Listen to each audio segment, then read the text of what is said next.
یزید کا بیٹا معاویہ ابن یزید، اس نے جب تخت چھوڑا نا، اس نے مولا علی اور امام حسین کے کچھ فضائل بھی پڑھے تھے، اور وہ بڑے خوبصورت ہیں. وہ انشاءاللہ میں کسی اور ہماری نشست میں ہم وہ بھی ریکارڈ کر لیں گے بیٹھ کے. بہت ہی خوبصورت اس کے الفاظ تھے. تو احباب گرامی، اس کا نتیجہ والا کیا ہے؟ نتیجہ اس کا کیا ہے وہ میں یہ آپ کو بتانا چاہتا ہوں کہ اہل بیت کو ماننے کے لیے توجہ ہے.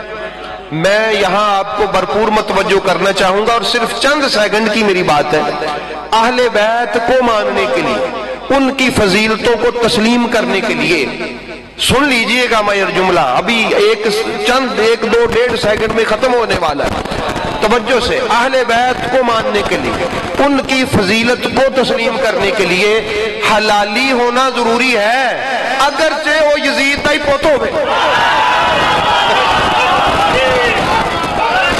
یہ ذہن میں رکھیے.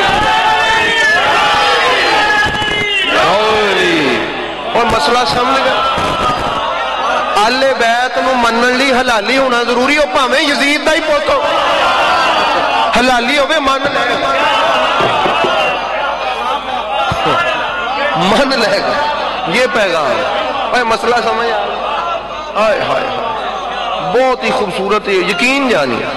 تو اللہ آپ کو سلامت رکھے.